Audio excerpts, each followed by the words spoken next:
안녕하세요. 오늘도 사연 살롱을 찾아주셔서 감사합니다. 저는 서울 성북구에 사는 30대 후반의 여성이에요. 얼마 전 저는 제 인생에서 가장 멘탈이 흔들리는 경험을 했지 뭐예요. 바로 일륜지 대사라고 하는 결혼 준비를 하다가 파혼을 했거든요. 사연을 들어보니 저처럼 파혼하신 분들도 계셔서 그분들도 힘드셨겠다 싶으면서도 한편으로 위로를 받았네요. 저도 얼마 전까지는 충격이 좀 남아 있었지만 이제는 완전히 괜찮아졌기 때문에 제 이야기를 하는 게 편해졌어요. 사연을 보내게 된 것도 그래서이기도 해요. 또 같은 처지이신 분들과 동병상련의 기분을 나누고 싶기도 하고요. 저를 진심으로 사랑한다고 믿었던 사람이 알고 보니 그게 아니었다는 사실에 마음이 많이 쓰렸던 것 같아요. 그럼 본격적으로 제 이야기 시작해 볼게요. 저는 20대 후반에 변리사 시험에 합격해서 꽤 괜찮은 특허사무소에 취직을 했어요. 아빠를 일찍 여의고 엄마와 단둘이 의지하며 살았는데 엄마는 제가 변리사가 된 걸 어찌나 좋아하셨는지 몰라요. 우리 수영이 열심히 사는 거 하늘도 다 아는 거야. 그러니 어려운 시험도 이렇게 턱턱 붙고 말이야. 네가 대학 이공계 간다고 할 때도 사람들 머리 좋은데 의대 보내라고 했지만 엄마는 네가 좋아하는 거 해야 된다고 생각했거든. 네가 이렇게 좋은 날 맞는 걸 보니 엄마 생각이 틀리지 않은 것 같아 기쁘구나. 나도 그래 엄마.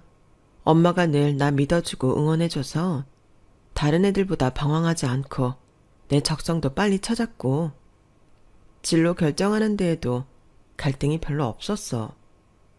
이제 나도 돈 잘 벌 테니까 우리 더 재밌게 살자.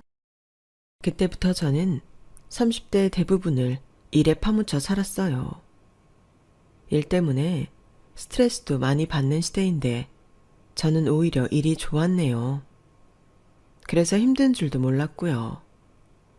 야근에 출장에 다들 힘들어할 때도 저는 오히려 즐기면서 했던 것 같아요. 제가 30대 중반을 넘어서면서 엄마는 걱정을 많이 하셨어요. 제가 결혼에 관심이 없고 일만 했으니까요. 사실 그동안 남자를 아예 만나지 않았던 건 아니었어요. 엄마는 모르셨지만 몇 번 남자를 만나고 헤어졌었는데요. 꼭 결혼하고 싶다는 사람도 없었고 어떻게 된 건지 저는 사귀다가 1년쯤 되면 자연스럽게 관계를 정리하는 쪽으로 흘러가더라고요. 그래서 저는 결혼하고 연이 없다 생각했어요. 물론 그런 말을 하면 엄마가 싫어하실 테니 집에서는 아무 말도 하지 않았지만 친구들한테는 종종 그런 말을 했죠. 그러면 친구들은 이구동성으로 아직 진짜 짝을 못 만난 거라며 조금 더 기다려 보라고 하더라고요. 친구들이 그렇게 말을 해서 그런지 그때부터는 다가오는 남자들을 주의 깊게 보게 됐어요. 꼭 결혼이 아니더라도 마음이 맞는 사람을 만나는 게 좋을 것 같다는 생각이 들었죠. 그러던 어느 날 고등학교 동창 모임을 나갔는데 거기서 한 친구가 저한테 소개팅을 해주겠다는 거였어요. 박수영, 내가 꽤 괜찮은 사람 한 명 받았는데 너랑 잘 어울릴 것 같아. 그래? 뭐 하는 사람인데? 얼마 전까지 IT 쪽 회사 다녔는데 주식으로 돈 좀 벌고 퇴사해서 지금 실내 골프장 사업하고 있어. 실내 골프장을 서울하고 경기도 두 군데나 열었더라고. 이 정도면 능력 있고 괜찮지 않아? 한번 만나봐. 능력이야. 뭐 사람마다 기준이 다르니까 크게 상관 안 하고 나는 마음 잘 맞고 편한 사람이면 좋겠어. 그 사람 성격 좋으니까 잘 맞춰줄 것 같아. 일단 만나봐야 어떤 사람인지 알 수 있잖아. 가벼운 기분으로 한번 보고 안 되면 말아도 되니까 만나봐. 오랜만에 만난 동창의 소개가 썩 내키지는 않았지만 친구가 계속 권하니 한번 만나볼까 싶더라고요.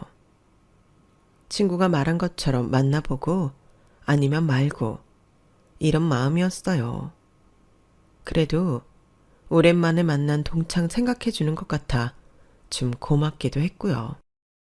저는 그 자리에서 동창 친구를 통해 약속을 잡고 돌아오는 주말에 소개팅 장소에 나갔어요.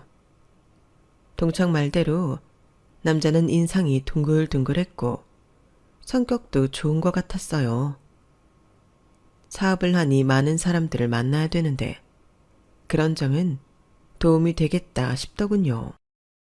제가 나름 공부는 해서 IT 쪽 괜찮은 회사까지 취직은 했는데 그닥 적성에 맞지는 않았던 것 같아요. 좀 답답하더라고요. 그래서 주식으로 수익 딱 내고 이제 정말 내가 하고 싶은 거 하자 하고 멋지게 사표 딱 내고 제 사업하는데 정말 살맛 납니다. 남자는 제가 특허권 내는 변리사 일을 한다는 걸 되게 좋게 보더라고요. 아니, 이게 돈을 떠나서 얼마나 멋진 일입니까? 다른 사람의 권리를 지켜준다는 거. 창조적인 것의 고유성을 지켜서 한 사람의 인생을 보전한다고 할 수 있잖아요. 아, 그렇게까지 거창하지는 않을 수 있지만 제 일이 좋기는 해요. 저랑 잘 맞는 것 같아요. 아무나 할 수 있는 일도 아닌데 정말 대단하십니다. 제가 변리사라고 하면 저를 좀 다르게 보는 사람들은 많았지만 이렇게까지 대놓고 좋은 말을 해주는 경우는 드물어서 저는 쑥스럽기도 하고 이 사람이 이빨린 말 잘하나 싶어 조금 경계하게 됐어요. 그때 계속 경계했어야 되는데 그 사람이 저한테 보여준 소탈하고 여자한테 매너 좋은 모습에 홀딱 넘어가 버린 게 화근이었네요. 남자는 제가 좋아하는 책이나 영화도 다 좋다고 했어요. 자기가 좋아하는 거라 취향이 딱 맞다면서요. 수영 씨 말하는 거 들으면 와, 어떻게 나랑 이렇게 똑같은 사람이 있을 수 있지? 싶다니까요. 저도 수영 씨가 펀딩했다는 책 펀딩했잖아요. 책 받으면 둘이 같이 그 책에 대해 얘기해봐요. 그 사이에 우리 둘이 영화 같이 보러 가고요. 저야 좋죠. 그나저나 백창석 씨도 이 책 펀딩하신 줄 몰랐어요. 이거 약간 매니아들 사이에 입소문 난 건데요. 제가 매니아까지는 아니어도 이런 SF물 좋아합니다. 그래서 찾아보다가 펀딩하는 거 발견했고요. 그럼 일단 우리 영화 예매부터 할게요. 당연히 그 사람의 말은 거짓말이었어요. 나중에 그 책을 들고서 둘이 같이 만나기는 했는데 제가 그 책 펀딩한 거 알고 저랑 헤어지고서 같은 책 펀딩을 했던 거죠. 아무튼 저는 남자한테 감쪽같이 속아서 그 후로도 몇 번 정도 남자를 계속 만났어요. 남자는 제 이야기에 잘 귀 기울여줬고 대답도 잘해줘서 오랜만에 시간 가는 줄 모르고 많은 대화를 했어요. 그렇기는 해도 이 사람하고 사귀어야겠다 이런 결심은 서지 않아서 적당히 만나다가 자연스레 연락을 줄여나갈 생각이었죠. 그런데 제 생각을 눈치챈 건지 다음번 만남에서 남자가 저한테 이렇게 말을 하더라고요. 저는 수영씨 가볍게 몇 번 만났다가 그만둘 생각 없어요. 솔직히 말하면 저 수영씨보다도 사회적으로 괜찮다더라. 그런 여자들도 만나봤거든요. 근데 마음에 뭔가 느낌이 안 오더군요. 근데 수영씨는 달라요. 저를 가슴 뛰게 하는 뭔가 있다니까요.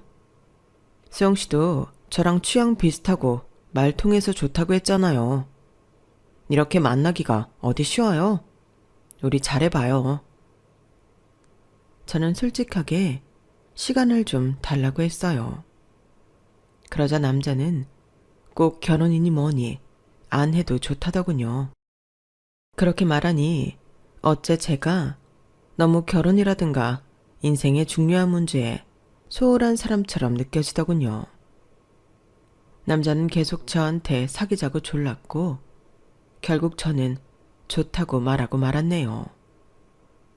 한편으로는 이대로 정말 계속 좋으면 결혼해도 나쁘지 않을 거라는 마음도 있기는 했어요. 그러면 엄마도 한시름 놓을 것 같았고요. 저는 회사에서 남자한테 문자로 말했어요. 우리 사귀어 봐요. 앞으로 어떻게 되든 그 결과에 대해서는 각자 잘 책임지기로 하고요. 서로의 인생을 위해서도 좋은 마음 가지고 만나봐요. 그러자 남자는 퇴근 후 회사 앞에 스포츠카를 몰고 나타났더라고요. 제가 받아준 걸 기념하려고 빌려왔다나요? 스포츠카에는 유명 베이커리의 케이크와 꽃다발도 있었어요. 그걸 보고 어떤 사람이 감동하지 않겠어요. 저는 진심으로 이 남자가 나한테 잘해주려고 하는구나 싶어서 고맙기도 했고 저도 잘해야겠다 마음 먹었죠. 남자와 저는 사귀면서 더더욱 취향이 잘 맞다는 걸 알게 됐어요. 영화부터 뮤지컬 공연, 미술 전시회까지 정말 좋아하는 거 실컷 보며 만날 때마다 즐거운 시간을 보냈어요. 그렇게 어느 정도 만났을 무렵 동창이 제가 남자랑 잘 만난다는 이야기를 들었다며 전화를 했더라고요. 야, 너도 나이 있는데 이제 결혼해라. 백창석 씨 정도면 어디 가서 명함 내놓기 꿀리지 않는 사람이잖아. 그런 사람하고 그렇게 쿵짝이 잘 맞는데 뭘 망설여. 결혼 이야기는 아직 오가지 않았는데 생각은 해보는 중이야.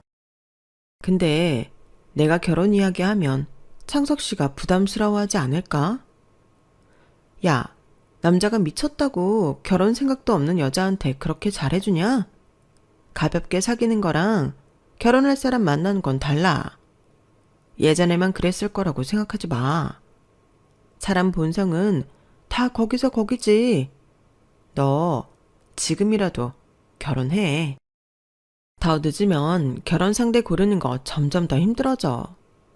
나이 먹은 사람들이 결혼 안 하는 거 어쩌면 안 하는 게 아니고 못 하는 거라잖아. 그게 더 보는 거 많고 따지는 거 많아지니 못 고르게 돼서 그렇다는데 창석 씨는 고르고 뭐 할 것도 없잖아. 동창 말도 일리가 있다고 생각되어 저는 남자와 어떻게 해야 할지 고민을 하게 됐어요. 그러다가 엄마가 좀 아프셔서 잠시 병원에 입원을 하게 됐는데 그때 얼른 결혼해야겠다는 생각이 들더군요. 제가 엄마한테 불효를 하는 기분이었거든요. 저는 남자와 진지하게 결혼에 대해 이야기해 봐야겠다 생각했어요. 솔직히 제 안에는 여전히 그 남자에 대한 의구심이 있긴 했던 것 같아요. 다 지나서 돌아보니 알게 된 거지만 제가 완전히 그 남자를 믿고 좋아했다면 저한테 그렇게 잘해주는데 결혼을 망설일 이유가 없었을 것 같거든요.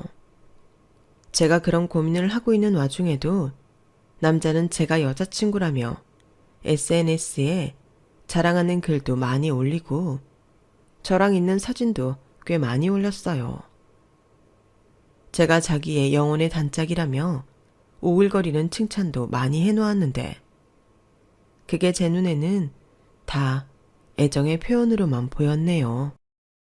제가 전문직이어서 자기 사업상 일이 생겨도 이해를 잘 해주고 웬만한 여자들하고는 다르다는 이야기까지 써놨더라고요. 그러더니 어느 순간부터 은근히 결혼할 것처럼 말을 흘렸는데 저는 엄마가 병원에 입원하시기 전에는 그런 것들을 들은 척 만척했어요. 그만큼 제 마음에 확신이 없었나 봐요. 사귀기 전에 서로의 인생을 위해 진지하고 책임감을 갖고 만나자고 했으면서도 말이죠. 한때 헤어지려고 한 적도 있었는데 그건 남자가 너무 저한테 집착하는 모습을 보여서였어요. 회의나 상담 같은 것 때문에 전화를 바로 못 받으면 사무소에까지 전화해서 제가 어디 있는지 확인하고 아니면 계속 문자를 보내서 어떨 때는 문자가 100통도 쌓여 있었어요. 저는 그게 사랑은 아니라고 생각해서 만나지 말아야겠다 생각하고 남자를 만나 그만 만나자고 했었거든요. 그때 남자는 정말 충격받은 표정으로 어쩔 줄 모르더군요. 나는 혹시라도 네가 다른 사람 만날까봐 노심초사하는 건데 그걸 갖고 헤어지자고 하다니 황당하다. 이래서 더 많이 사랑하는 사람이 약자라고 하나 보네. 그래, 나도 처음부터 그렇게 생각했던 건 아니야. 아무리 시간이 지나도 결혼하자는 말도 안 하고 내가 그런 말이라도 하려고 하면 화제를 돌리거나 입을 닫아버리니 나도 모르게 그렇게 생각하게 됐다고. 그렇다고 헤어지자고 해? 정말 충격이다. 내가 그렇게 별로야? 누가 별로라고 했어. 별로였으면 지금까지 만나지도 않았지. 창석 씨, 누가 봐도 지금 정상적이지 않잖아. 잠깐 연락 안 됐다고 누가 이렇게 문자를 100통씩 보내고 전화를 계속하겠어? 나 이게 사랑인 건지 잘 모르겠어. 그러자 남자는 그 자리에서 무릎을 꿇더라고요. 난 그냥 네가 너무 좋아서 그랬던 거야. 네가 다른 남자 만나는 것만 아니면 나는 괜찮아. 난 네가 너무 자랑스러운 여친이라 모든 사람한테 소개시켜주고 싶고 또 그랬잖아. 근데 너는 별로 그러지도 않는 것 같고. 아무튼 내가 그동안 알게 모르게 쌓였던 것 같아. 정말 미안해. 헤어진다는 말만은 하지 말아주라. 내가 앞으로 더 잘할게. 그렇게까지 말하니 또 마음이 풀렸고 너무 좋아하면 그럴 수도 있나 보다 하고 알겠다고 한 발 물러났어요. 남자는 그 후로 뭐든 제 말을 잘 들어줬고 연락도 제가 하기 전에는 하지 않고 전화도 꼭 필요할 때만 했어요. 그런 모습을 봤기 때문에 엄마 입원 이후 저는 이 남자와 결혼을 해야겠다 라고 결심하게 된 거죠. 저는 남자에게 진지하게 할 말이 있으니 만나자고 문자를 보냈고 남자는 약속 날짜에 정장을 입고 나와서 저한테 반지 케이스를 보여주더군요. 정말 비싼 브랜드의 반지였어요. 결혼하자 소영아. 네가 진지하게 할 말 있다고 했을 때 어쩐지 네가 우리 사이에 대한 어떤 결단을 내린 것 같더라. 결혼하자고 할 수도 있지만 아니라고 할 수도 있어서 내가 먼저 선수 치는 거야. 난 너보다 더 좋은 여자 만날 자신 없어. 너 나하고 결혼한 거 평생 후회하지 않게 해줄게. 나 그럴 자신 있다? 경제적으로도 고생시키지 않을 거고. IT 회사 다니다가 나와서 전혀 다른 사업하는 거 쉬운 거 아니거든. 나 그런 것도 해낸 놈이야. 그런 내가 아무리 평생 행복하게 사는 게 힘들기로써니 못할 것 같아? 난 정말 끝까지 노력할 거야. 왜 우리가 맨날 떨어져 있어야 되냐? 나 너랑 같이 살고 싶어. 그래서 다른 놈한테 너 뺏길까봐 내가 좀 선을 넘은 적도 있는 거고. 그만큼 너를 좋아하는 거라고 이해해줬잖아. 네가 나 좋아하는 것보다 내가 너 훨씬 더 많이 좋아해. 그런 나 믿고 결혼해줘. 응? 남자의 말은 은근히 감동으로 다가왔고 저는 알겠다고 했어요. 실은 나도 오늘 우리 결혼에 대해 진지하게 생각해보자는 말을 하려고 했어. 나 지금까지 어떤 남자한테도 결혼 이야기 해본 적 없어. 이러는 거 창석 씨가 처음이야. 그러니까 창석 씨, 정말 지금 한 말 지켜줘야 돼. 어떻게 매일 행복하기만 하겠어. 싸울 수도 있고 힘들 수도 있지.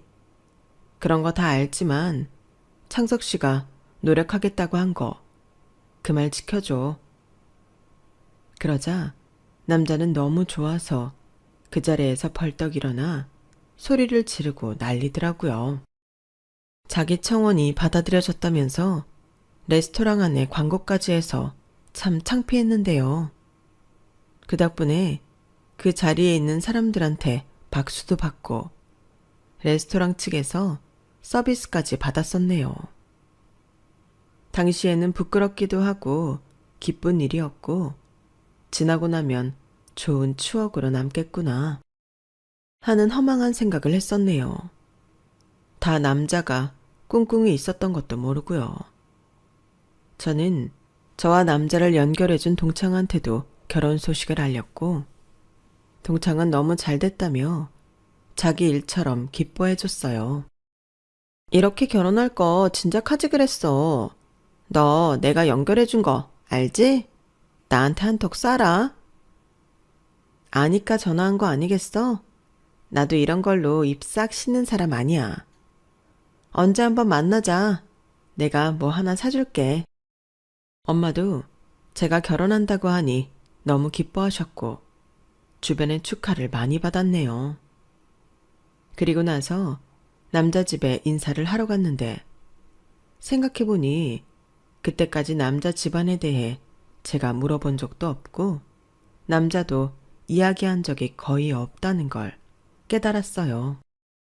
뭐 다들 사는 것처럼 살고 평범한 사람들이니 말하고 말 것도 없지 않았을까. 막연히 그렇게 생각하고 있는데 막상 만나보니 생각보다 더 어렵더군요.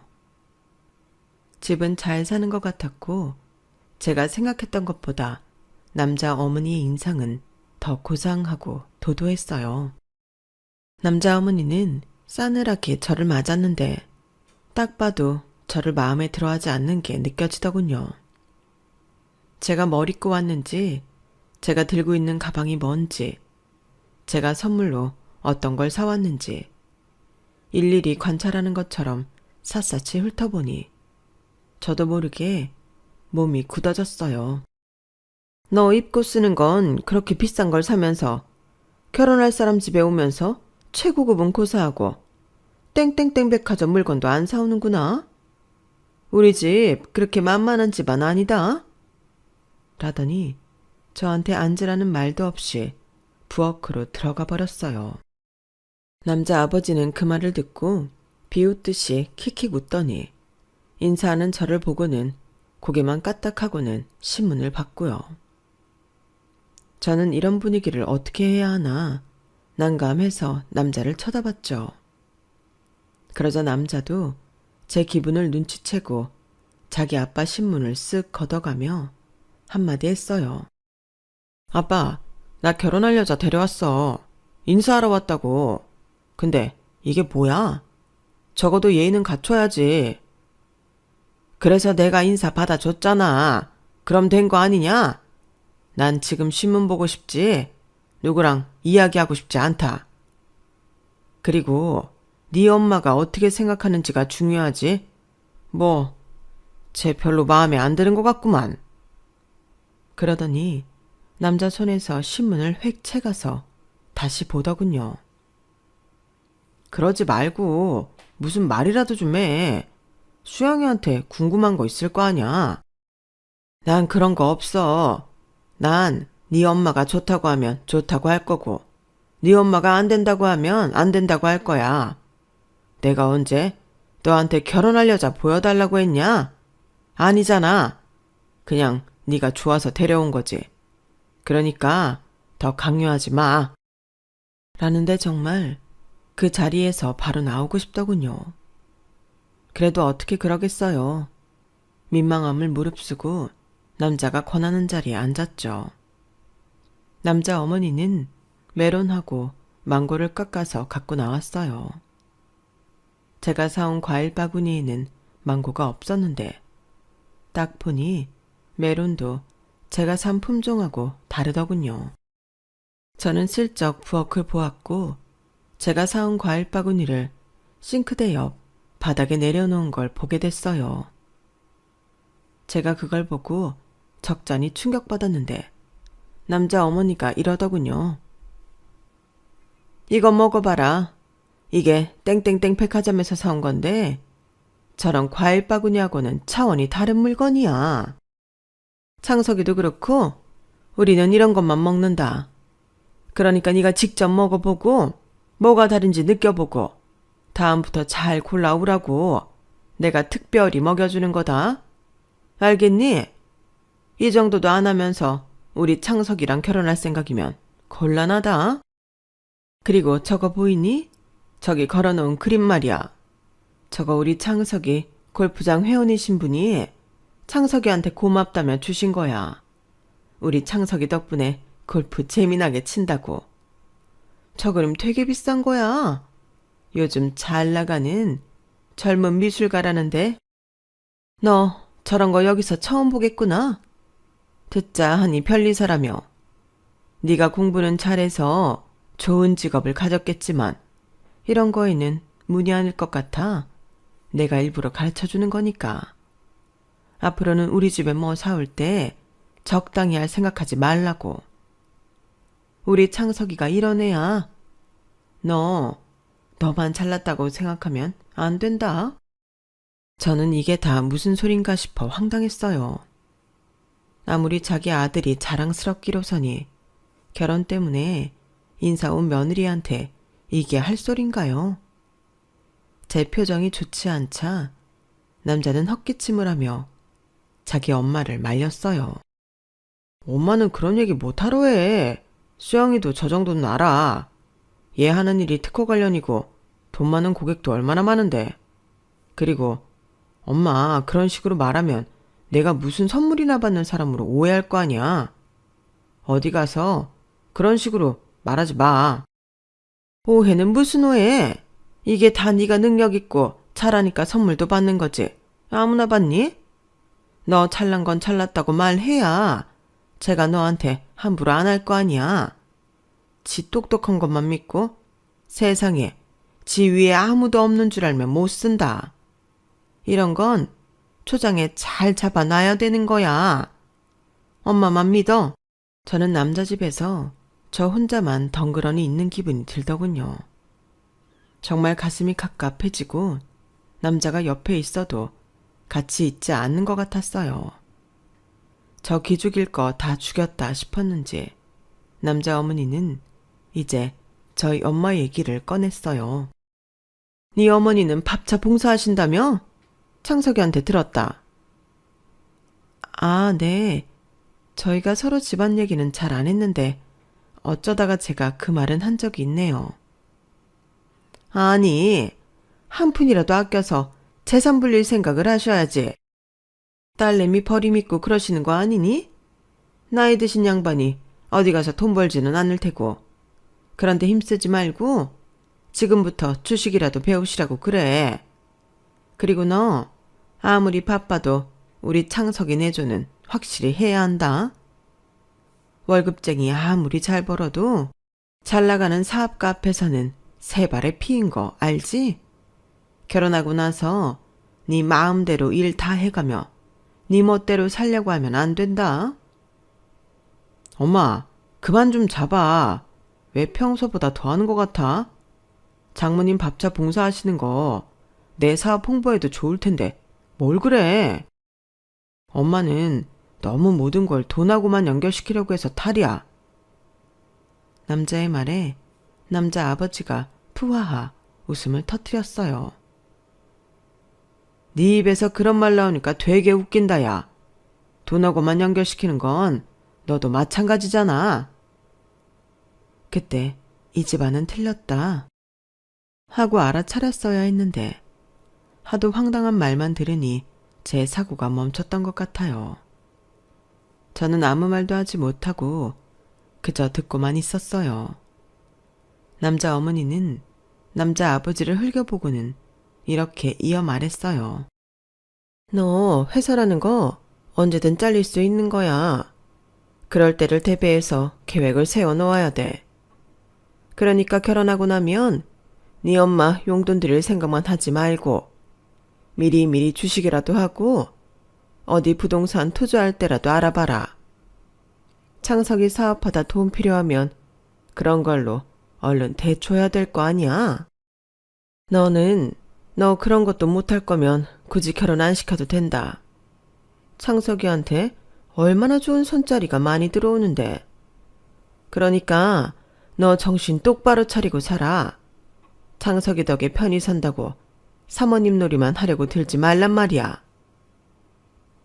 이런 무례한 말에 뭐라고 말해야 좋을지 머릿속으로 생각만 하다가 시간이 다 갔더군요. 저는 결국 끝까지 예의는 갖추자는 마음으로 정중히 인사를 하고 나왔지만 마음속은 완전 엉망진창이었어요. 집에 온 저는 너무 얼떨떨하고 무참한 기분에 바로 남자한테 문자를 보냈어요. 나 이 결혼 안 될 것 같아. 내가 성급했나 보네. 그러자 남자는 저한테 전화를 했고 제가 받지 않자 집 앞으로 찾아와서 저를 찾았어요. 저는 엄마한테 이 일을 알리고 싶지 않아 조용히 마무리하기 위해 어쩔 수 없이 남자를 만나러 나갔죠. 엄마가 오늘 좀 과하셨던 거 맞아. 내가 대신 사과할게. 요즘 엄마가 주식 투자하신다고 신경을 너무 쓰셔서 좀 예민해지신 것 같아. 그리고 어른들은 자식들 결혼시키기 전에 이런저런 걱정하시잖아. 그러니까 이해 좀 해줘. 아빠는 원래 무뚝뚝하셔서 그런 거고 어른들이 우리보다 더 예의 안 지키고 그럴 때 많잖아. 네가 너른 마음으로 봐주라. 남자는 아주 간절하게 저를 달래고 빌고 난리도 아니었어요.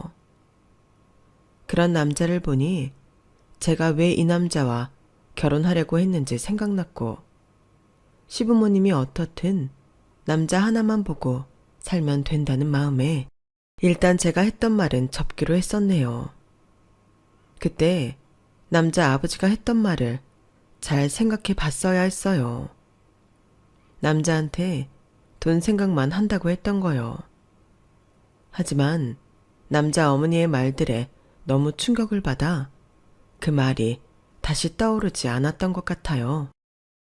그리고 남자가 우리 집에 인사를 하러 오는 날이 되었는데 약속 시간이 훨씬 지났는데도 연락도 없이 안 오는 거 있죠. 엄마는 새벽부터 일어나셔서 사위감 온다고 집 청소에 온갖 음식을 다 준비하셨는데 정작 주인공인 남자가 그림자도 안 비치는 거였어요. 아무리 연락을 해도 전화를 받지 않더니 2시간이 지나서야 겨우 이런 문자 하나 왔어요. 아, 정말 미안해. 오늘 골프장에 문제가 터져서 내가 없으면 해결이 안 돼서 그랬어. 금방 끝날 줄 알았는데 이게 기술적인 거라 아직도 일이 해결이 안 됐네. 오늘은 아무래도 못 가겠다. 진짜 미안하다, 수영아.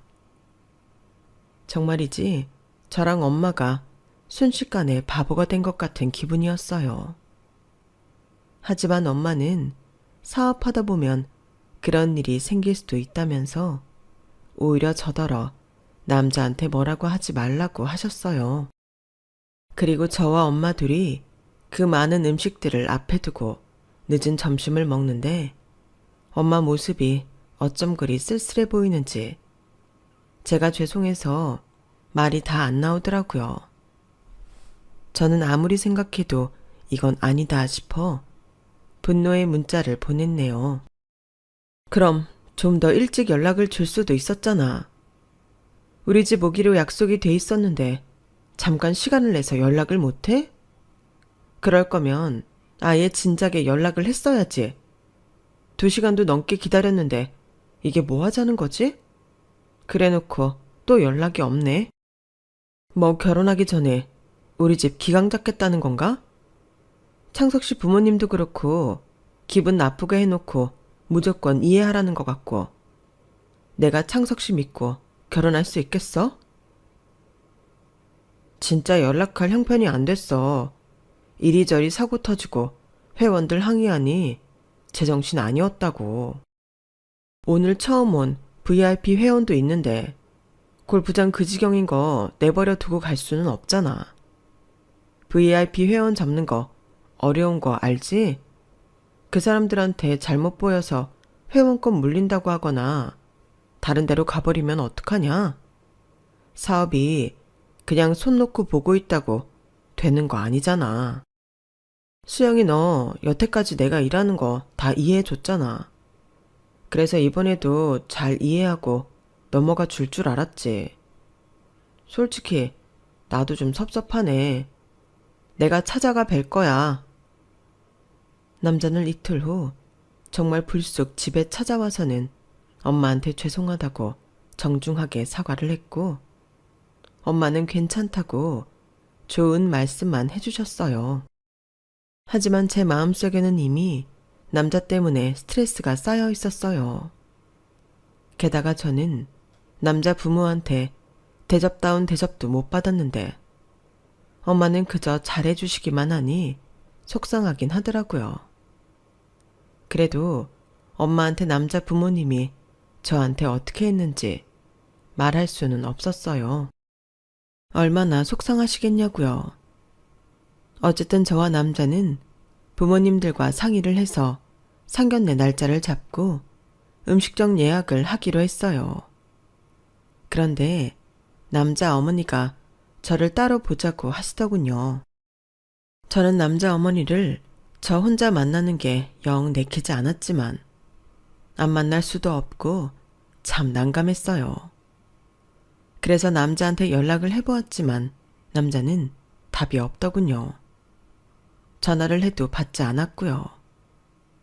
골프장 일이 아직도 마무리가 안 된 건가 싶어 걱정되는 마음도 있어서 내친 김에 남자 실내 골프장에 가보았어요. 두 군데 중 한 군데에 전화를 해서 남자가 있는지 물어봤더니 없다고 하더라고요. 그래서 저는 다른 골프장으로 갔죠. 거기에 남자가 있을 테니까요. 그런데 골프장 들어서기 전에 직원들이 3, 4, 5 나오는데 가만 들어보니 남자 이야기를 하고 있더라고요. 사장 진짜 결혼한대? 이번에도 뻥카 아니야? 모르지. 또 돈만 뜯어내고 안 할 수도 있어. 아니다. 이번에는 할 거야. 여자 직업이 좋잖아. 돈 있는 사람들도 꽤 만나는 직업 같던데. 골프장 VIP 늘리려고 분명히 결혼할 거다. 저 사람 몇 년마다 여자 사귀면서 이런 식으로 골프장 키웠는데 이번에도 결혼 안 하면 더 괜찮은 여자 나타난 걸 테고. 저는 소리를 지를 뻔한 걸 겨우 참으며 제 입을 막았어요. 남자는 진짜 제가 좋아서 그렇게 잘한 게 아니라 자기 사업 때문에 그런 거다. 이건데 그렇다면 남자 부모님의 언행이 왜 그런지도 이해가 갔어요. 하지만 그 말이 쉽사리 믿어지지는 않았어요. 그렇게나 제가 좋다고 하고 헤어지자고 했을 때도 싹싹 빌던 사람인데 아무리 사업을 키우겠다는 욕심이 있어도 마음이 없는데 자기를 낮추며 그럴 수는 없다고 생각했거든요. 하지만 그건 제 착각이었어요. 남자 어머니를 만나고서 완전히 확신하게 된 건데요. 남자 어머니는 저한테 대놓고 이렇게 말했어요. 나 이거 약속 받아야 너랑 창석이 결혼 허락할 수 있을 것 같아. 네가 만나는 고객들 중에 돈 좀 있는 사람 창석이한테 소개시켜 줄 수 있지? 그래도 편리사쯤 되는 머리면 그 정도 주변 머리는 돌아갈 거 아니야. 네가 계속 일하면서도 우리 창석이 내조할 수 있는 가장 좋은 방법은 그거 아니겠어? 너나 창석이 둘 다 꼭 먹고 알 먹고 좀 좋아. 그리고 나는 처가 부모 둘 다 있는 집으로 장가 보내고 싶었는데 너 때문에 내 작은 소망 하나도 못 이루게 생겼잖니. 그러니까 니네 쪽에서 신혼집은 마련해 줘야겠다. 내가 서울공원에서 보는 한강뷰까지는 안 바랄 테니까 30평대로 해다오. 너 돈 잘 버니까 그 정도는 할 수 있을 거 아니야. 이것도 못한다고 하면 나는 네가 우리 아들한테 애정 없다고 생각할 거다. 내가 돈 가지고 사랑을 가늠한다고 뭐라고 하지 마라.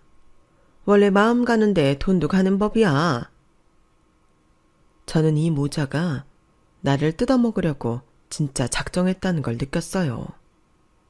그게 아니면 왜 하필 오늘 같은 날 남자는 연락도 안 되고 남자 골프장 직원들은 자기들끼리 그런 말을 하겠어요. 남자가 인기 없는 사장이라 그런 말을 지어낸다고 하면 그건 그것대로 문제죠. 얼마나 신임을 못 얻으면 그런 이야기를 진실처럼 할까요? 저는 이 결혼을 깰 생각을 하고 일단 집으로 돌아왔어요.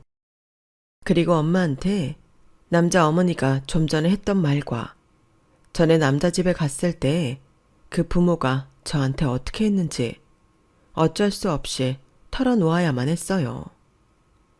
그래야 이 결혼을 안 하는 이유를 설명할 수 있었으니까요. 엄마는 잘 알겠다며 일단 그 부모 면상이나 보자고 하시더군요. 저희가 결혼을 없는 걸로 결론을 내리고 나니 남자한테서 전화가 오더라고요. 저는 전화를 받지 않고 문자만 보냈어요. 내가 알아서 잘 해결했으니까 됐고 상견례 날 봐.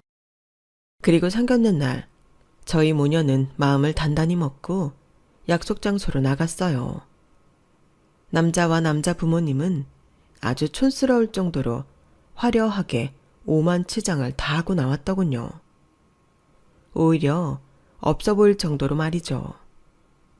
남자 아버지는 우리 엄마한테 눈길도 제대로 안 주고 자리에 앉았고 남자 어머니는 거만하게 고개를 한쪽으로 기울이고서는 엄마를 내려다보듯 쳐다보더니 이러더군요.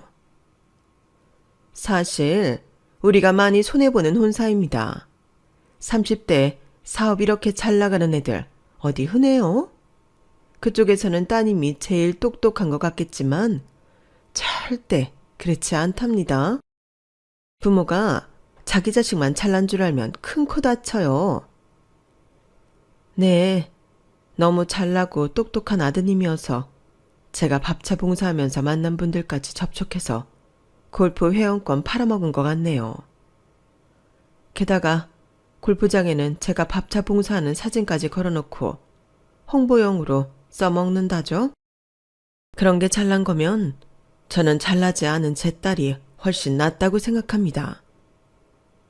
엄마 말에 남자는 낯짝이 하얘졌고 남자 부모님은 흥분을 했어요. 남자 아버지는 뭐 이딴 집안이 있냐며 화를 내고 먼저 나가더라고요. 아니, 화를 내도 우리가 내야지 왜 자기가 내나요? 정말 어이가 없지 뭐겠어요. 남자 어머니는 아주 우리를 잡아먹을 듯이 노려봤어요. 뭐가 어째요? 아니, 우리 창석이가 미쳤다고 그딴 밥차 봉사를 홍보에 써먹어요. 그 골프장이 어떤 골프장인지 알고나 그딴 말도 안 되는 소리 짓거리는 거예요. 나 이 결혼 못 시킵니다. 근데요, 바로 잡을 건 바로 잡아야겠어요. 우리 창석이 투자자가 누군 줄 알면 아주 까무러 치실 텐데요. 아, 예, 그러세요. 얼마나 까무러칠지 한번 두고 봅시다. 장 대표님, 이쪽으로 좀 와보세요. 그러자 장 대표라는 분이 저희가 있는 개인실로 들어왔고 장 대표를 본 남자는 말 그대로 와들와들 떨며 쩔쩔 맸어요. 김 여사님, 저 밖에서 기다리며 참 속이 편치 못했습니다. 김 여사님이 저 키워주신 거나 다름없는데 제가 투자하는 골프장 사장 때문에 이런 대접을 받고 계시는 줄 미처 몰랐네요. 제가 다 참담합니다. 그 말에 남자 어머님은 입을 쩍 벌린 채로 그대로 굳었고 남자는 얼굴에 완전히 핏기가 가셔서는 경악을 금치 못하더군요. 그제야 제가 입을 열었어요. 너 아주 가지가지 했더라.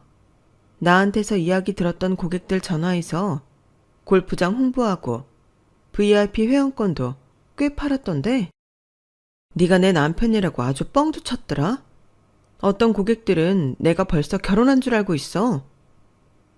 그게 수영아, 내 말 좀 들어봐. 오해가 있어. 웃기지 마. 나 니네 골프장 가서 직원들이 하는 말 듣고 다 조사해봤어. 너는 나 이용해서 골프장 회원 늘린 거고 그러다가 변호사 여자 만나서 잘 될 것 같아. 우리 집 인사 없는 날 펑크 냈다가 그 여자랑 잘 안 돼서 찾아온 거던데? 엄마가 장 대표님 통해서 다 알아봤으니까 발뺌할 생각 마. 그리고 장 대표님은 예전부터 엄마랑 잘 아는 사이였고 우리 엄마가 부동산으로 큰돈 벌고서 대표님 어려울 때 많이 도와주셔서 거의 상부상조하며 지내. 그런데 뭐가 어쩌고 저째? 네 엄마는 착각도 대단하다. 엄마가 밥차 봉사 다니는 걸 우습게 여기고 우리가 집안이 어떤지 말 안 했다고 함부로 평가하고 나 네 정체 지금이라도 알게 된 걸 조상이 돌보셨다고 생각할래. 그러니까 오늘부로 우리 관계 깨끗이 정리하고 꿈에서도 보지 말자. 알았냐? 그제야 남자 어머니는 몸을 움직이더니 갑자기 엄마 손을 덥석 잡더라고요. 사부인, 따님 좀 말려보셔요. 지금까지 잘 만난 애들 아닙니까? 좋아 죽는 애들인데 우리 이 결혼 시켜야죠. 제가 너무 경박하게 굴었습니다. 너그러이 용서해 주시고 우리 두 아이 결혼시켜서 잘 사는 거 지켜봐 줍시다. 엄마는 남자 어머니 손을 찰싹 때리며 뿌리쳤어요. 어디서 함부로 손을 대고 입을 놀려? 감히 내 딸을 무시해? 내가 그런 집에 귀한 딸을 줄 것 같아? 택도 없는 소리 하지 말고 얼른 나가. 안 그러면 험한 꼴 볼 거야. 사돈, 이러지 말고요. 제가 잘못했다고 칠게요. 사실 결혼시키려면 부모들 마음 싱숭생숭 하잖아요. 그러니 같은 부모끼리 제 마음 이해 좀. 누가 너 같은 거랑 같은 부모야? 대체 무슨 생각으로 우리 집에 대해 잘 알지도 못하면서 내 딸한테 함부로 굴었어? 아니, 어떤 집인지 알고 말고를 떠나서 돈 가지고 사람을 차별해? 이런 말종 같으니라고? 직접 만나보니 얼마나 한심한지 잘 알겠네. 수영아, 더 볼 것도 없다. 가자. 엄마가 제 손을 끌고 개인실을 나오자 장 대표님이 문을 열어주셨어요. 그걸 보고 남자는 얼른 저희 일행 앞으로 오더니 무릎을 꿇고 말 그대로 싹싹 빌었어요. 어머님, 대표님, 제가 정말 잘못했습니다. 한 번만 용서해 주세요. 제발 저희 골프장에서 자금 회수하지 말아주세요. 저희 큰일 나요. 수영아, 어떻게 말씀 좀 잘 들어봐. 너 나 좋아했잖아. 그래서 결혼까지 하려고 했던 거잖아. 결혼은 이렇게 깨졌지만 그래도 나를 좋아했던 시간이 있는데 나 이대로 무너지는 거 보는 건 진짜 아니다. 네가 사람이면 최소한의 정은 보이는 게. 그 말을 듣는 순간 저는 완전히 뚜껑이 열려서 테이블로 가서 물통을 가지고 와 남자 머리 위에 확 끼얹어 버렸어요. 뭐? 내가 사람이라면? 야, 네 입에서 그런 말이 나와? 너 지금 사과하는 것도 네 잘못 깨닫고 하는 게 아니라 네 사업 망할까 봐 이러는 거잖아. 사람들이 바보냐? 그런 것도 모르게? 계속 이러고 있으면 직원들 불러다가 너 개진상 친다고 말할 테니까 그렇게 알아. 남자는 물에 쫄딱 젖어서 덜덜 떨며 무릎으로 기어 옆으로 자리를 옮겼어요. 그러는 사이에 저와 엄마, 그리고 장 대표님은 식당을 나왔고요. 남자는 그 뒤로 저를 몇 번이나 찾아와 빌고 전화도 하고 난리도 아니었죠. 하지만 학을 뗄 대로 뗀 제가 받아줄 리 만무했어요. 저는 이 이야기를 남자를 소개시켜준 동창한테도 그대로 전했고, 동창은 제 앞에서 고개도 들지 못하고 입 딱 다물고 있다가 미안하다는 한마디 하고 사라지더군요. 그렇게 저희 결혼은 없던 걸로 됐네요. 식장 예약도 안 하고 웨딩 플랜 계약도 안 해서 그게 참 다행이다 싶었어요. 그런 게 걸려 있으면 얼마나 골치 아팠겠어요. 그날 일을 끝으로 남자랑 그 집 식구들 꼴도 안 볼 수 있었고요. 그런 일이 지나고 나니 저는 혼자 살아도 괜찮겠다 싶어요. 결혼해도 어차피 제 인생 남편이 대신 살아주는 것도 아니고 늙는 것도 죽는 것도 결국 혼자 감당할 일이 아닌가요? 엄마도 그 일 이후로는 저한테 결혼 이야기를 안 하시는 거 보니 많이 속상하셨던 것 같아요.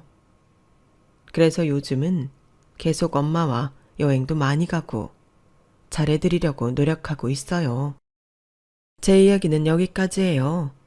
결혼 준비 중인 분들은 저 같은 일 겪지 마시고 행복한 결혼식 하세요.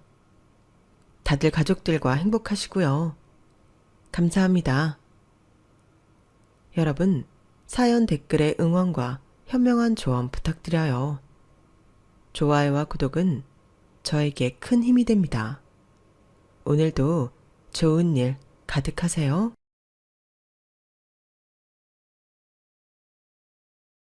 안녕하세요. 오늘도 사연 살롱을 찾아주셔서 감사합니다.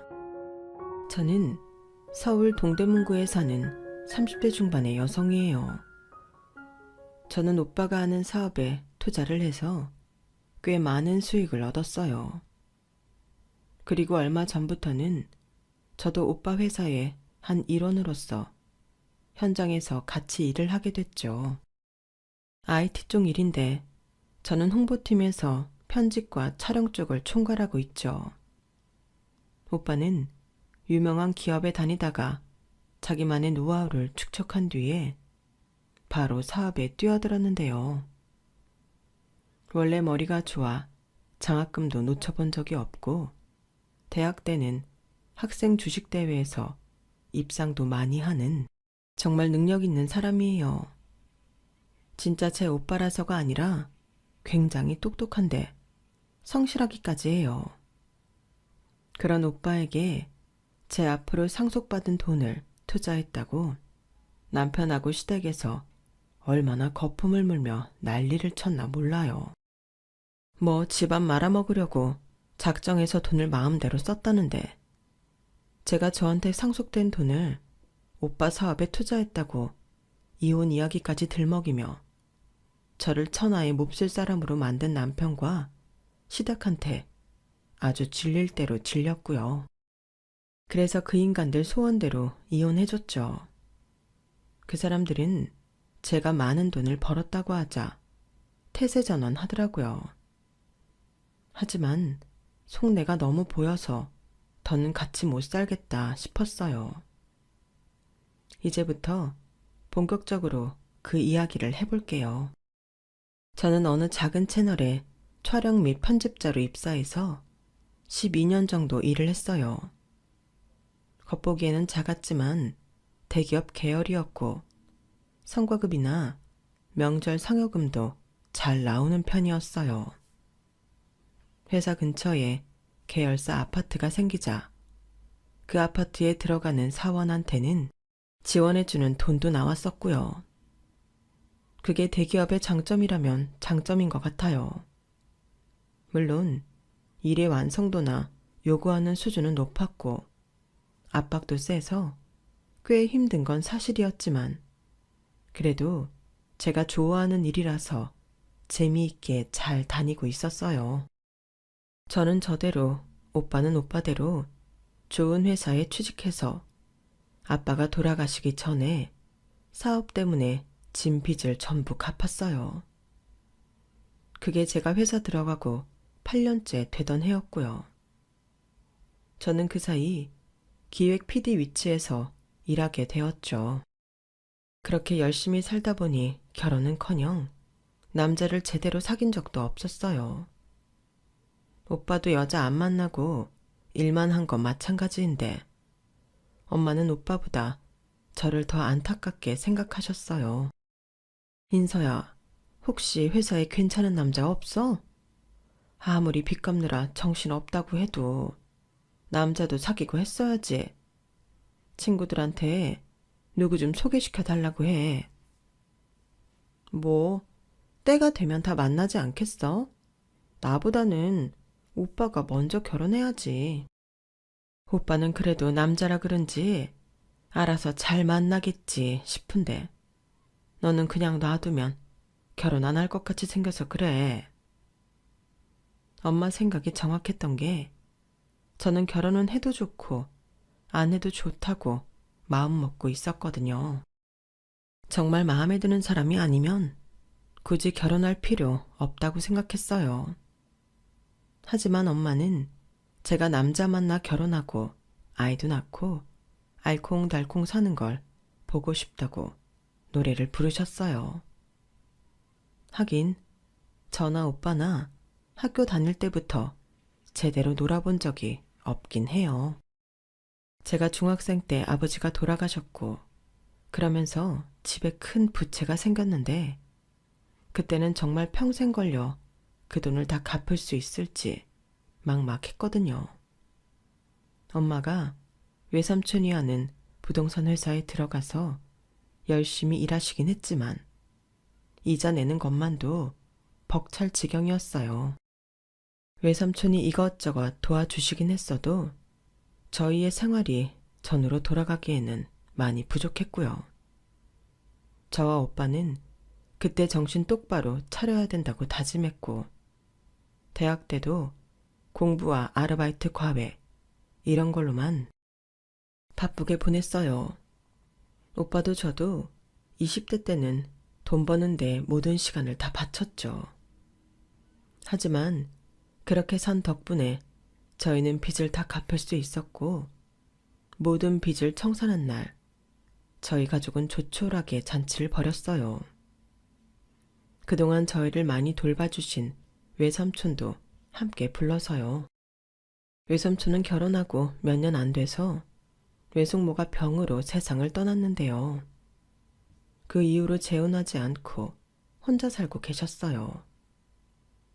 그렇기에 저와 오빠는 외삼촌이 외롭지 않게 더 잘하려고 노력했어요.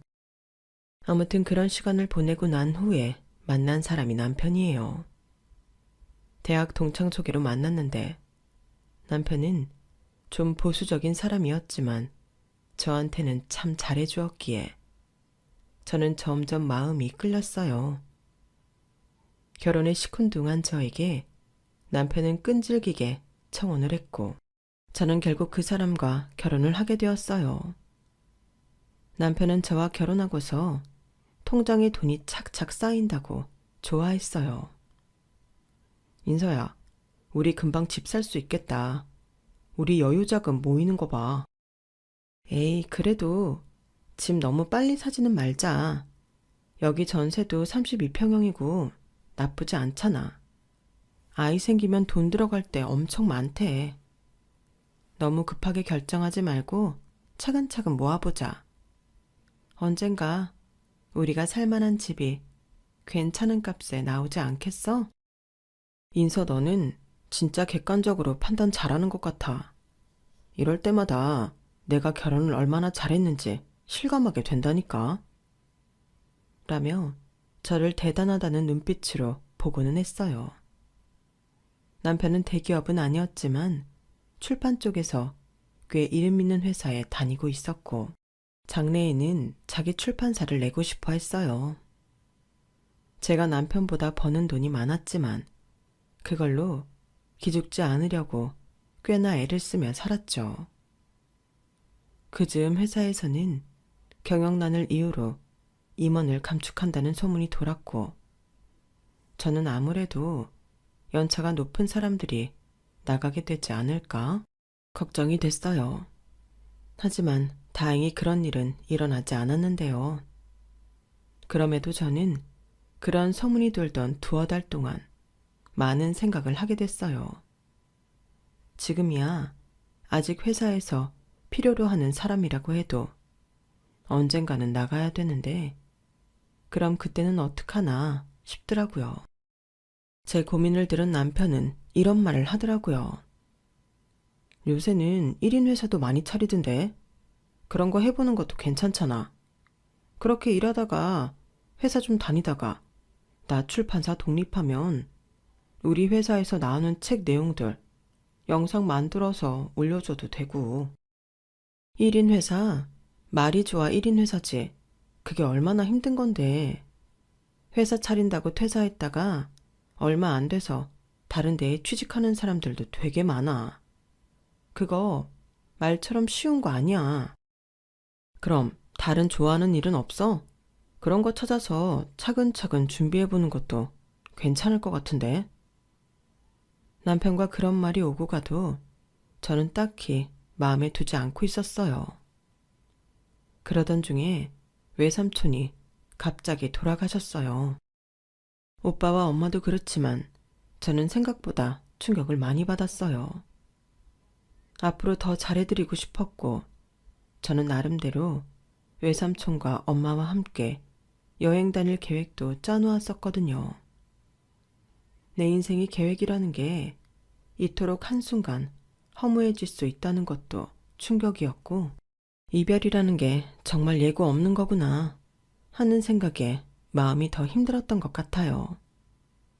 자식이 없으셨던 외삼촌이 저희 집 사정 어려울 때 생활비도 다 주셨던 거, 저희 대학 들어갈 때마다 등록금 내주셨던 게 생각났고, 무엇보다 저희 집 빚 다 갚았을 때 외삼촌과 축하 파티 했던 걸 떠올리니 눈물이 마르지를 않더라고요. 외삼촌이 돌아가신 건 제 인생의 큰 전환점이 됐어요. 회사는 어떻게든 붙어 있어야 된다고 집착했던 저는 한순간에 모든 게 사라질 수도 있다는 생각에 많은 고민을 하게 됐어요. 저는 그러다가 회사에서 밤을 새며 열심히 일했던 동기가 그다지 크게 실수하지도 않은 일에 상사 눈에 거슬렸다고 조금은 부당하게 해고되는 모습을 보게 됐어요. 하지만 저는 제 일이 좋았기에 어떻게 해야 좋을지 모르겠더라고요. 그래서 비슷한 직종으로 이직을 해볼까 생각을 했죠. 그런데 얼마 안 가서 저와 친정 식구들에게 큰 변화가 생겼어요. 바로 외삼촌이 남겨주신 유산이었는데요. 엄마는 외삼촌 회사에 이사로 있게 됐고 저와 오빠한테는 얼마간의 목돈을 남겨주셨더라고요. 저는 그 돈을 정말 소중하게 잘 사용해야겠다고 다짐했죠. 그리고 얼마 안 가서 시동생이 결혼을 하게 됐어요. 시어머니는 시동생 결혼 소식에 아주 신이 났더라고요. 아우, 우리 진수가 결혼 생각이 없는 줄 알았는데 이렇게 괜찮은 집안 아가씨를 데려온다니. 이게 웬 복이야. 시동생의 결혼 상대는 강남 반포에 사는데 좀 부유한 것 같더라고요. 아무튼 결혼은 정말 축하할 일이었죠. 그런데 그 집에서 자기네 딸 보내려면 친정하고 가까운 데에 아파트를 사줘야 한다고 했다는 거였어요. 그 말에 시아버지는 결혼을 반대했는데 시어머니는 악착같이 적금이고 뭐고 다 깨고 시댁 담보로 대출도 받은 데다가 남편도 있던 돈 내주고 해서 겨우 그쪽이 원하는 집을 마련했어요. 시동생은 그 여자랑 결혼하고 싶어서 꽤나 안달이었기에 저는 어떤 여자이길래 그러는지 궁금했어요. 시동생이 결혼 자체에 별로 흥미가 없었거든요. 도련님, 그 아가씨 어디가 그렇게 좋았어요? 사람이 참 순수하고 세상 때가 안 묻은 거 있잖아요. 딱 그래요. 어릴 때부터 그림만 그리던 사람이라 그런지 상상력도 풍부하고 예술성도 있고요. 제가 그동안 알던 여자들이랑은 너무 달라서 좋았어요. 집안 분위기도 그렇더라고요. 어머니 아버지가 예술의 조예도 깊고요. 클래식을 즐길 줄 안다고 해야 할까요? 그러고 보면 시동생은 평범하게 사는 걸 싫어했던 것 같아요. 딱 이야기 들어봐도 여자집이 그냥 중산층은 아니고 꽤 사는 집에 음악회니 미술 전시회니 고급스러운 데에 잘 다니는 것 같은데 그런 게 시동생 취향에 딱 맞았던 거죠. 시어머니도 그런 사돈을 갖고 싶으니 그렇게 애를 썼던 거고요. 그렇게 두 사람은 결혼 준비를 진행해 갔어요. 하지만 시어머니가 너무 무리해서 아파트에 혼수를 준비한 게 화근이었는지 결국 시댁은 경제적으로 어려움이 생겼어요. 시아버지는 욕심부리다가 이렇게 됐다며 화를 내고 시어머니랑도 많이 싸우는 것 같더라고요. 저희가 시댁에 갔을 때도 싸우는 모습을 몇 번 봤거든요. 결국 결혼한다고 신난 건 시동생 뿐이었고 시부모님도 저희도 이래저래 심란하기만 했어요. 일단 대출 이자 같은 게 어느 정도 해소될 때까지 저희가 시댁에 생활비를 더 드리기로 하면서 한시름 놓았고요. 그 즈음에 오빠는 회사 확장을 하면서 여기저기서 투자를 받고 있었어요. 저는 문득 외삼촌한테서 받은 돈을 오빠 회사에 투자해도 괜찮겠다는 생각이 들었어요. 오빠, 나 오빠 회사에 투자할까봐. 보니까 오빠 회사 투자한 사람들 이익 많이 생겼다고 좋아하던데 나도 좀 편하게 돈 벌 수 있지 않을까 싶네. 뭐 나야 좋지. 근데 일 잘 안 되면 어쩌려고 그래. 오빠가 그럴 사람이야? 오빠가 안 되면 누가 잘 되겠어. 그리고 만에 하나 내가 이익금을 못 받는다 하더라도 외삼촌이라면 오빠 회사 위에 돈 썼다고 잘했다 하실 것 같은데? 그래, 네 뜻이 정 그렇다면 너 손해보지 않게 내가 더 열심히 일해야 될 것 같다. 오빠는 반 농담을 하며 웃으며 말했어요. 그러면서 오빠는 전부 다 회사에 투자하지 말고 반은 오빠가 말하는 주식 종목에 넣으라고 하더라고요. IT뿐 아니라 금융시장 돌아가는 데에 빠삭한 오빠 말이었으니 저는 당연히 오빠가 시키는 대로 했죠. 사실 오빠가 있었기 때문에 저희 그 산더미 같은 빚을 8년 만에 털고 일어난 거였지 오빠 아니면 꿈도 못 꿨을 거예요. 물론 회사 투자도 주식도 꼭 잘 되라는 보장은 없어요. 하지만 오빠라면 큰 손실을 보기 전에 막을 사람이었고 다음 대책도 있었으니 제가 더 믿고 오빠 말대로 따른 거였어요. 그런데 얼마 후 남편이 저한테 갑자기 돈 얘기를 꺼내더라고요. 인서야, 너 외삼촌한테서 받은 유산 있잖아. 그거 어디 안 썼지? 외삼촌 유산? 그거 오빠 회사랑 주식에 다 투자했는데? 그러자 남편 얼굴색이 확 달라지더군요. 그 많은 돈을 다? 정말 다 투자했다고? 반은 오빠 회사에 했고 반은 주식에 했다니까? 왜 그러는데? 넌 그런 큰 돈을 움직이는데 나한테 한마디 상의도 안 하냐? 아니, 아무리 천암 회사에도 그렇지 어떻게 될 줄 알고. 오빠 여태껏 투자한 거 손해보게 한 적 없어.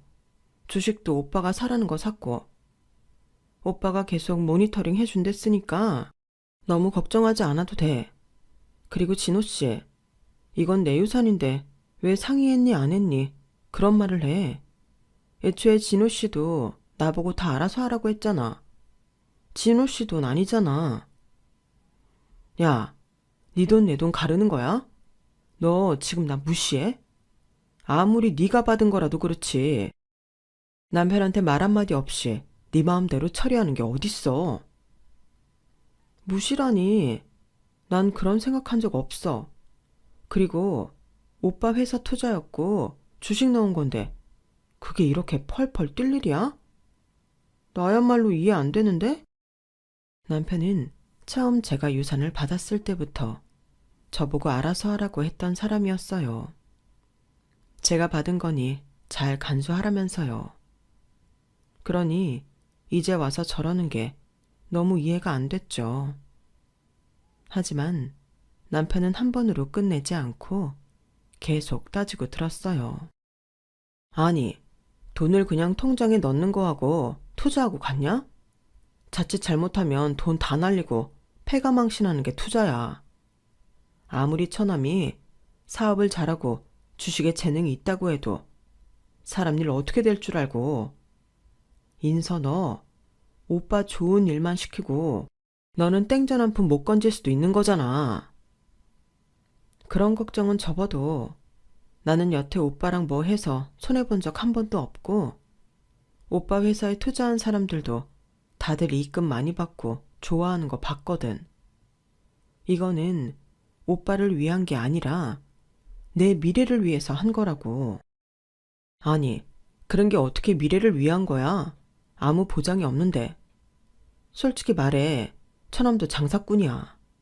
사업한다는 사람들 말로는 무슨 소리를 못하냐? 다 사탕 발린 말로 돈 끌어들여서 지 좋은 데에만 쓰는 거잖아. 네가 왜 그런 바보 같은 짓에 끌려 들어갔냐고. 말이 좀 심하다. 바보 같은 짓? 우리 오빠가 사탕 발린 말을 해? 진호 씨는 여태 우리 오빠를 그렇게 생각했던 거야? 그렇게 니네 친정 오빠한테 대줄 돈 있으면 차라리 나 1인 회사를 차려줬어야지. 뭐라고? 그게 무슨 소리야? 그러니까 지금 진호 씨 회사 차리는데 돈을 달라는 소리 하는 거야? 나는 네 남편이잖아. 어떻게 네 남편 제쳐두고 오빠한테 그 많은 돈을 홀랑 다 갖다 바치냐? 네, 남편은 처음부터 제 돈으로 자기 회사를 차리고 싶어서 저보고 잘 간수하라고 했다가 그 돈을 투자했다고 하니 저렇게 난리를 치는 거였어요. 진짜 황당무계하다는 표현은 이럴 때 쓰는 거였어요. 진호 씨가 언제 회사 차린다고 말이나 했어? 눈치도 안 보였잖아. 그리고 지금 독립하느니 몇 년 더 있다가 하는 게 낫다며. 진호 씨 입으로 그렇게 말해놓고 이제 와서 뭐? 그러니까 내가 알아서 회사 차려줬어야 되는데 오빠한테 투자했다니까 지금 이 난리인 거네. 왜? 내가 틀린 말 했어? 와이프라는 사람이 그렇게 눈치가 없냐? 내가 꼭 회사 하겠다고 말해야 되는 거야? 그런 거는 인서 네가 알아서 했어야지. 내가 독립하고 싶어 하는 거 잘 알면서 어떻게 그래? 네 오빠보다 내가 뒷전이야? 오빠 줄 돈은 있고 나한테 쓸 돈은 없어? 진호 씨, 지금 회사 나온다고 해도 모아놓은 돈 없잖아. 온전히 내 돈만 믿고 독립하겠다는 건 말이 안 되지. 그리고 정 회사를 차리고 싶었으면 솔직히 말을 하지 그랬어. 왜 이제 와서 나를 이상한 사람 만드는 건데? 나는 진호 씨 화내는 거 이해 안 돼. 내 돈이니 알아서 잘 간수하라고 할 때는 언제고. 이제 자기 회사 안 차려줬다고 오빠까지 깎아내리는 건 선 넘은 거지. 그리고 진호 씨, 그렇게 회사 차리고 싶었으면 정말 소액이라도 덜 쓰고 따로 모으지 그랬어. 솔직히 진호 씨 씀씀이 예쁘잖아. 지금 진호 씨는 돈도 못 모아놓고서 나보고 이러는 거 말도 안 돼. 그리고 외삼촌 유산은 나한테도 소중해. 이 돈 어떻게든 보전하고 싶고 될 수 있으면 불려놓고 싶은 재산이야. 그러니까 오빠한테 투자하고 주식도 오빠 말 듣고 한 거고. 진호 씨도 지금 사업할 만큼 크지는 못했다고 느끼니까 몇 년 후에 하겠다고 했던 거잖아. 나도 내 돈 잃고 싶지 않아서 내린 결단인데 나더러 회사 안 차려줬다고 이러는 게 말이 돼? 저와 남편은 그렇게 다투고 냉전에 들어갔어요. 남편은 사실 명품 아니면 쳐다보지도 않을 정도로 고급스러운 걸 좋아하는 사람이었어요. 시동생처럼 클래식 이런 취향은 아니었어도 음식도 아무 데서나 안 먹고 굉장히 격식 차리는 걸 좋아했고요. 생각해보니 시댁 사람들이 다 겉으로 보여지는 걸 중시하는 것 같더라고요. 남편은 그렇지 않다고 생각했는데 보수적이라고 느꼈던 게 바로 그런 거였더라고요. 그런데 돈을 턱턱 써대니 통장에 돈이 붙어 있겠어요? 시아버지가 왜 그리 화를 내는지 이해도 갔어요. 자기네보다 좋은 집안 사돈으로 얻고 싶은 건 뭐 어찌 보면 사람 마음이 다 그런 거니 이해할 수 있어요. 아무리 그렇다 해도 힘에 부치는 넘치는 걸 요구하는데 그걸 맞추겠다고 여기저기서 돈을 끌어다 쓰니 화가 나죠. 그렇다고 시아버지도 사실 덜한 사람도 아니었고요. 선물 한 가지도 고급스러운 게 아니면 쳐다도 안 봤거든요. 결국 자기가 그러니 자식들도 똑같이 배운 거라 자업자득인 거죠. 솔직히 결혼하면 다들 남편한테 실망도 하고 현실이 보이잖아요. 저도 그런 면이 많았지만 다 이러고 사는 거지 하며 넘어갔어요. 그런데 자기 회사를 차려주지 않았다고 저렇게 길길이 날뛰고 오빠한테 심한 말까지 하니 저도 열받더라고요. 그러고 며칠이 지났는데 시어머니가 저를 회사까지 찾아왔어요. 딱 보니까 남편이 제가 돈을 오빠한테 투자했다는 이야기를 듣고 온 게 느껴지더라고요. 아니나 다를까 시어머니는 그 이야기를 꺼냈어요. 너는 정신을 어디 두고 사니? 아니 그런 큰 돈을 네 인생에서 다시 만져볼 기회가 또 있을 것 같아? 아무리 니네 식구가 좋아도 그렇지 어떻게 그 많은 돈을 다 날려? 저 돈 안 날렸어요, 어머니. 그건 투자라고 하는 거예요. 투자. 그 말이 그 말이지. 됐고, 네 돈 다시 다 빼라. 그거 빼서 우리 진우 회사도 차리고 우리한테도 좀 다오. 우리 지금 어려운 거 네가 모르는 것도 아니면서 어떻게 그걸 니네 오빠 뱃속으로 홀랑 다 집어넣냐? 이거 완전 시댁을 무시해도 유분수지. 너 시애미 굶어 죽어도 쳐다도 안 볼 거야? 아니지? 그럴 거 아니면 네가 우리 대출 일부라도 갚아줘야겠다. 그러면 우리도 편하고 좀 좋아? 그러니까 지금 저보고 그 귀한 돈을 남편하고 시댁에 다 써서 저는 한 푼도 쥐고 있지 말라는 거잖아요. 그게 돈을 날리는 거죠. 제가 투자한 게 돈을 날린 게 아니고요. 저는 그렇게는 못하겠어요. 그 돈 그렇게 함부로 쓸 돈 아니에요. 아니, 네 남편 회사 차려주는 게 어떻게 함부로 쓰는 돈이야?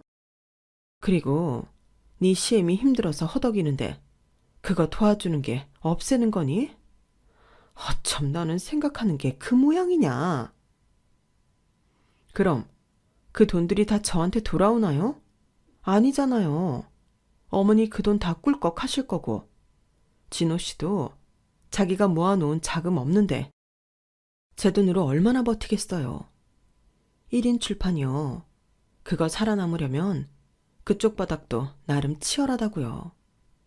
제가 진호 씨 출판사에서 어떤지 안 알아봤겠어요. 솔직히 진호 씨 회사 평판 들어보면 진호 씨 따라오겠다는 작가도 한 명 없을 것 같던데요. 너, 네 남편은 그렇게 무시하니? 아, 정말 어쩌다 이런 애가 우리 집 며느리가 돼서 뭐 잘났다고 똑똑한 척만 해대는지. 애초에 네가 진수 혼수에라도 더 돈을 보탰으면 우리가 이렇게까지 힘들지는 않았을 거 아니냐. 너 니네 오빠 너무 믿는 거 아니다. 돈 앞에서는 혈육도 없는 거야, 이 답답한 거사. 설마 하니 지금 어머니가 저한테 하시는 것보다 저희 오빠가 더 하겠어요.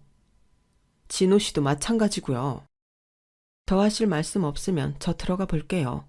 일 안 끝나서요. 너 이대로 그 돈 묻어두면 땅을 치고 후회할 날 있을 거야. 네 돈 벌써 반은 날아간 거나 다름없다고. 내 말 새겨들어야 할 거야. 시어머니는 제가 회사로 들어가는 뒤에다 대고 악을 썼지만 저는 쳐다도 보지 않았어요. 하지만 너무 화가 나서 일이 제대로 손에 잡히지 않더라고요. 아무리 자기들이 돈이 필요하대도 그렇지 저나 오빠의 인격을 이렇게까지 무시할 수 있나 싶더라고요. 거기에 가만히 있으면 중간이라도 가는 시동생까지 끼어들었어요. 형수, 정말 너무하는 거 아니에요? 솔직히 형수가 나 조금만 더 도와줬어도 우리 엄마 저렇게까지 빚 안 졌을 거예요. 그런데 그 돈을 몽땅 친정에 털어주다니. 우리는 가족도 아니죠? 제가 왜 도련님한테 이런 말을 들어야 되는지 모르겠네요. 이건 도련님이 결혼자금 잘 모아놨으면 생기지 않았을 일이죠. 버거운 결혼하느라 집안을 다 들쑤셔놓고서 저한테 책임 전가를 해요. 저는 할 만큼 했어요. 도련님 때문에 어지러워진 시댁에 지금 생활비 되는 것도 저라고요. 이런 말 할 거면 다시는 저 찾아오지도 마세요.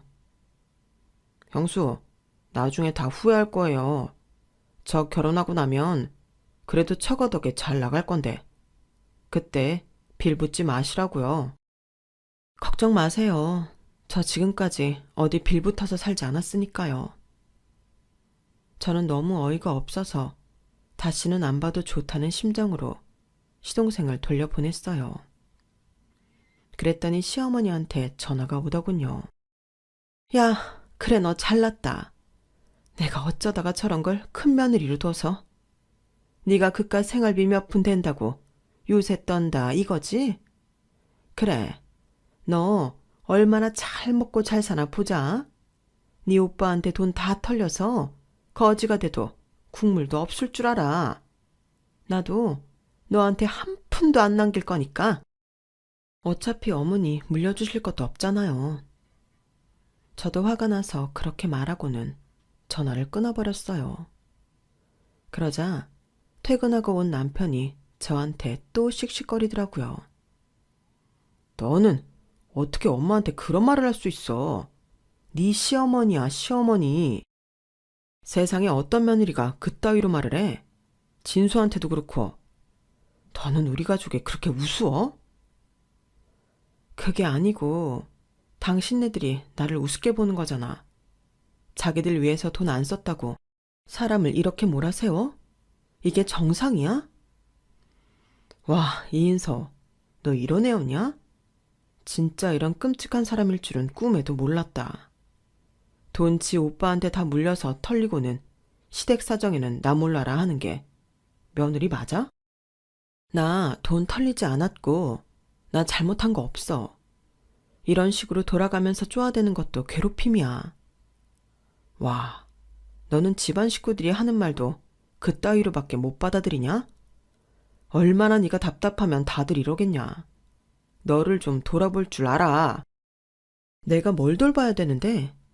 나는 한 푼 지어보지도 말고 너랑 네 엄마한테 다 처박을 하는 게 나를 돌아보는 거야? 진호 씨야말로 사람이 창피한 줄 알아. 자기 와이프한테 돈 때문에 그런 말밖에 못해? 남편은 제가 말로는 그래도 돈을 빼서 자기를 주려니 기대했나 본데 뜻대로 안 되니 갈수록 못된 말만 더해 가더라고요. 거기다가 시동생도 자꾸 말을 얹어서 사람을 더 열받게 했고요. 시동생 결혼식 때 입을 옷 때문에 만났는데 보자마자 이러더라고요. 형은 참 어쩌다가 형수 같은 사람을 만났나 몰라요. 어떻게 우리 형을 그렇게 감쪽같이 속였어요? 이렇게 자기만 하는 이기주의자인 거 전혀 모르고 결혼했잖아요. 나는 정말 형수 같은 사람 안 만난 것만도 일대 행운인 것 같아요. 진수야, 됐다. 암만 말해도 못 알아듣는다. 저게 아주 지 돈 싹 날린 걸 눈으로 확인해야 정신 차릴까 말까야. 라며 시어머니가 시동생 소매를 끌고서 지들끼리 매장으로 들어가더군요. 제가 그런 험한 소리를 듣고 있는데 남편은 눈 하나 꿈쩍하지 않았어요. 오히려 아주 고소하다는 듯이 저를 쳐다보고 이죽댔죠. 저는 그들이 너무 가짜났어요. 솔직히 그날 옷 사면 계산하는 거 남편 카드고 그러면 돈은 제가 갚는 거나 마찬가지였으니까요. 부부 공동통장이 있는데 제가 훨씬 많은 돈을 넣고 있었거든요. 각자 버는 거에서 얼마씩 넣는 거라 저보다 벌이가 적은 남편이 넣는 돈으로는 감당이 되지 않았으니까요. 저는 제가 왜 이딴 시다바리를 하고 있나 싶더군요. 그날 저를 따돌리고 함부로 대하며 끝까지 자기들끼리 똘똘 뭉쳐있는 꼬라지를 보고 저는 정이 뚝 떨어져 버렸어요. 결혼한 지 1년도 안 됐고 아이도 없기에 저는 얼른 정리하는 게 저의 남은 인생에도 좋겠다는 판단을 했어요. 제가 그런 마음인 줄 아는지 모르는지 이 사람들은 얼마 안 있어 또다시 저에게 제 돈 어떻게 됐냐고 묻더라고요. 처남이 네 돈 관리 잘하고 있대냐? 주식은 어때? 요새 떨어지고 난리도 아니던데. 신경 쓰지 마. 오를 때 되면 다 알아서 올라. 할 말 없으니까 저러는 거 봐. 지금이라도 돈 빼라. 어? 저는 완전히 이혼을 결심한 후에 오빠한테 지금까지 있었던 이야기를 했어요. 오빠는 완전 어이없어 하더라고요. 와, 매제 그렇게 안 봤는데 진짜 웃기네. 뭐 나를 의심할 수 있다고는 쳐. 그 돈이 자기 거야. 어떻게 지들 마음대로 안 된다고 사람을 그렇게 몰아세우냐? 그러니까 나 이혼하는 거 말리지 마. 나 그 말 하러 온 거야. 내가 봐도 그 집 답이 없을 것 같다. 시어머니 씀씀이하며 시동생도 그렇고 다들 정신 상태가 틀려먹었네. 잘못하다가는 너야말로 평생 그 사람들 뒤치다꺼리 하게 생겼어. 나는 네가 이혼하는 게 훨 낫겠다 싶어. 물론 네가 심사숙고해서 결정할 일이긴 하지만 말이야. 오빠는 그러면서 주식 수익률을 저한테 알려줬어요. 그리고 언제 팔라는 말까지 덧붙여줬죠. 저는 그 자료와 오빠 회사 재무제표와 투자에 대한 이익까지 전부 서류로 만들어 변호사 사무실로 갔어요. 저는 이혼 서류를 작성한 후에 자료들 사본을 들고서 집에 와 먼저 오빠 회사 자료부터 남편한테 보여줬어요. 처음에는 뭐가 뭔지 모르겠다며 툴툴대던 남편도 이익금을 보더니 입만 벌린 채 멍하니 있더군요. 거기에 저는 주식 자료까지 보여줬죠. 그랬더니 남편은 완전 흥분해서 그 자리에서 일어나더군요. 와, 이건 정말 이렇게까지 될 거라고는. 그래, 네 머리로는 생각도 못했겠지. 내가 돈 날렸다고 철석같이 믿고 있었으니까. 네가 우리 오빠를 잘못 봐도 한참 잘못 본 거야. 그리고 나도 그렇고. 그러면서 이혼 서류를 내밀었죠. 생각해보니까 나 너무너무 실망스럽더라고. 나를 이 정도밖에 취급 안 하는 남편과 시댁. 뭘 믿고 살아?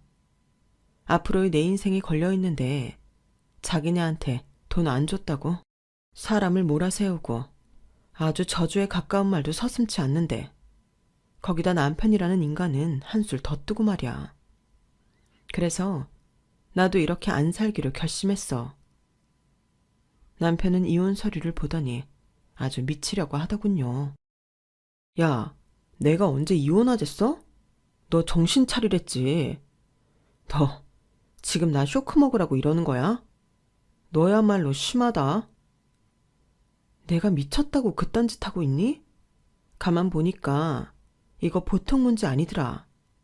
너나 니네 시댁이나 고급스러워 보이려고 미쳐 있는데 거기에 들어가는 돈이 얼마니? 그거 내가 다 메꿔주게 생겼어. 게다가 나한테 단 한 번 고맙다고 말도 안 했어. 너 네 돈으로 시댁에 주는 것도 아니었는데 말이야.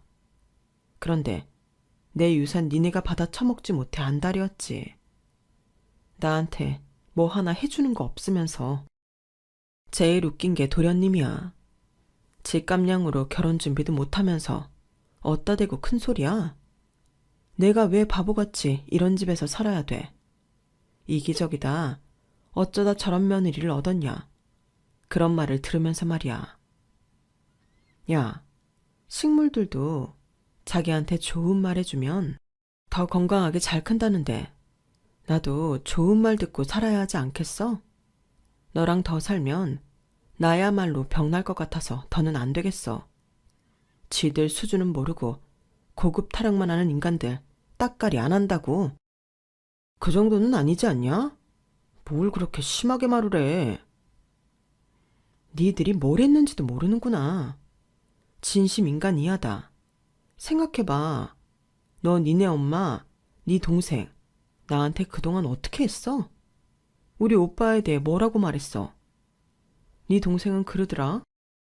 자기가 결혼만 하면 처가 덕에 잘 나갈 건데 그때 빌붙지 말래. 걔는 나나 우리 오빠한테는 인맥도 없는 줄 아나 보더라. 나 더는 그딴 소리 들으며 한 살 더 처먹고 싶지 않으니까 그만하자. 나야말로 너를 잘못 봤어. 네가 이딴 인간인 줄 모르고 그저 보수적이라고만 생각했던 내 판단이 잘못됐었다고. 뭘 싸움 좀 했다고 이혼이야. 이혼이 그렇게 쉬워?